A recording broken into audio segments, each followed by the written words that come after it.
নমস্কার বন্ধুরা, আজকে একটা নতুন ধরনের রান্না করব। দেখতে থাকুন। এই যে শোল মাছ ভাজছি। তো আপনারা শোল মাছের নানান রকম পদ খেয়েছেন। শোল মাছের ঝাল, তারপরে শীতের সময় পৌষ মাসে শোল মূলো, সাদা মূলো দিয়ে শোল মাছের, ওটা বাঙালদের বিশেষত্ব রান্না। তো আজকে আমি একটা রান্না করছি লাউ দিয়ে শোল। তো কচি একটা ছোট্ট সাইজের কচি লাউ এনেছিল।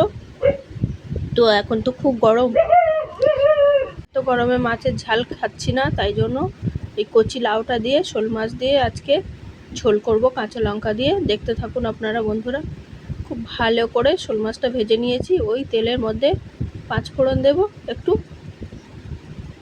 তারপরে দিচ্ছি আমি পেঁয়াজ কুচিটা একটু লাল লাল করে ভাজা ভাজা হয়ে গেলে, শোল মাছ তো এমনিতেই অনেকেই খেতে পছন্দ করে না, কিন্তু আমরা খুব ভালোবাসি। তো পেঁয়াজটা ভালোভাবে ভাজা হয়ে গেছে, একটা টমেটো কেচে দিয়ে দিলাম। টমেটোর উপর একটু নুন দিয়ে দিলাম, তাড়াতাড়ি টমেটোটা গলে যাবে বলে। ভালো করে এটা কষে নেব। নিয়ে এই যে মিক্সির মধ্যে কাঁচা লঙ্কা, আদা আর জিরে বেটে রেখেছিলাম সেটা দিয়ে দিলাম। দিয়ে বেশ ভালো করে মশলাটা কষিয়ে নেব।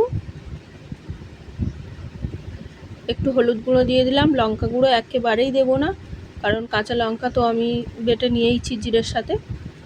গুঁড়ো লঙ্কা এই গরমে খাওয়ার প্রশ্নই ওঠে না। টমেটোটাকে বেশ ভালো করে গালিয়ে নিচ্ছি খুন্তি দিয়ে। মশলাটা খুব সুন্দর করে কষিয়ে নিচ্ছি। মশলা কষানো হয়ে গেছে মোটামুটি। এবারে আমি কেটে রাখা লাউ আর আলু দিয়ে দিলাম। লাউ আর আলু খুব ভালো করে অনেকক্ষণ দিয়ে কষাবো। আর আমি এর মধ্যে এখন আর নুন দেব না, দিলেই প্রচণ্ড রকমের জল ছাড়বে লাউ থেকে। তাই জন্য তো লাউটা ভাজতেও পারলাম না তেলে। ভাজা তো হবেই না, তো বেকার তেলের ওপর দিয়ে কি করব। এবার ভালো করে কষানো হয়ে গেছে। মিক্সি ধুয়ে একটু জল দিয়ে দিলাম, আর বাকি ঝোলের জন্য জল দিয়ে দিলাম। দেখতেই তো পাচ্ছেন কত বড় বড় করে লাউ কেটেছি, তাই সিদ্ধ হতে একটু জলটা বেশি দিতে হবে। এইবারে নুন দিলাম ঝোল দেওয়ার পরে। এবার এটাকে ঢাকা দিয়ে রেখে দেবো।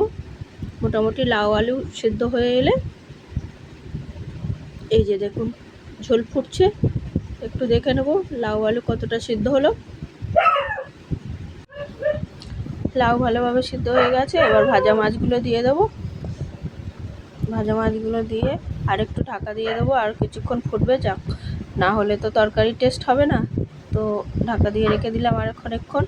এই দেখুন কত সুন্দর ফুটছে তরকারি। আর সব কিছু দেখে নিই একটু ভালোভাবে সিদ্ধ হয়েছে কি। হ্যাঁ, যে আলু সিদ্ধ হয়ে গেছে, লাউও ভালোভাবে সিদ্ধ হয়ে গেছে। একদম রেডি তরকারি আমার কচি লাউ দিয়ে শোল মাছের ঝোল। একটু চেখে নিই নুন ঠিক হয়েছে কি। একদম ঠিকঠাক হয়েছে নুন। নামিয়ে নেব ঝোল।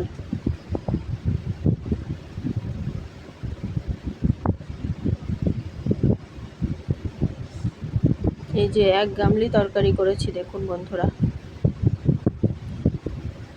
রেডি হয়ে গেছে কচি লাউ দিয়ে শোল মাছের ঝোল। কত সুন্দর দেখতে হয়েছে। এই লাল হয়েছে ভেবে আপনারা ভাববেন না লঙ্কা গুঁড়ো দিয়েছি,